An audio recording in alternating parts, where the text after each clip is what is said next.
ఇంతకుముందు యాక్సిడెంట్స్ అయినప్పుడు ఆ ఎముకలు ఫ్రాక్చర్ అయినా, ఏదైనా అయినా వెంటనే స్టీల్ రాడ్స్‌తో రీప్లేస్‌మెంట్ చేసేవారు.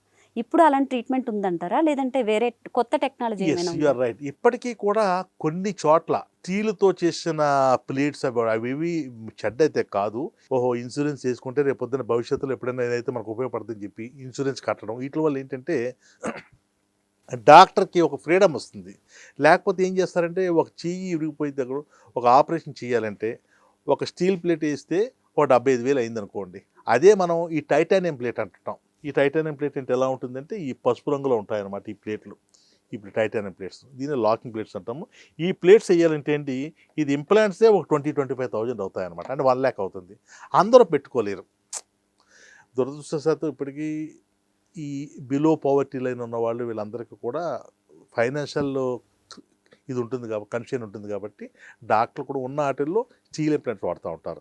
ఇప్పుడు కార్పొరేట్ హాస్పిటల్కి వచ్చేవాళ్ళు లేదా అబవ్ మిడిల్ క్లాస్ వీళ్ళందరూ కూడా ఏం చేస్తున్నారంటే ఎక్కువ ఈ ఇంపోర్టెడ్ ప్లేట్స్ లేదా ఈ టైటానియం అంటే ఇండియాలో అంటే ఇంపోర్టెడ్ ప్లేట్స్ అంటే ఓన్లీ ఇంపోర్ట్ మన ఇండియా ఏం చెడ్డని కాదు. ఇండియాలో కూడా చాలా మంచి కంపెనీలు ఉన్నాయి.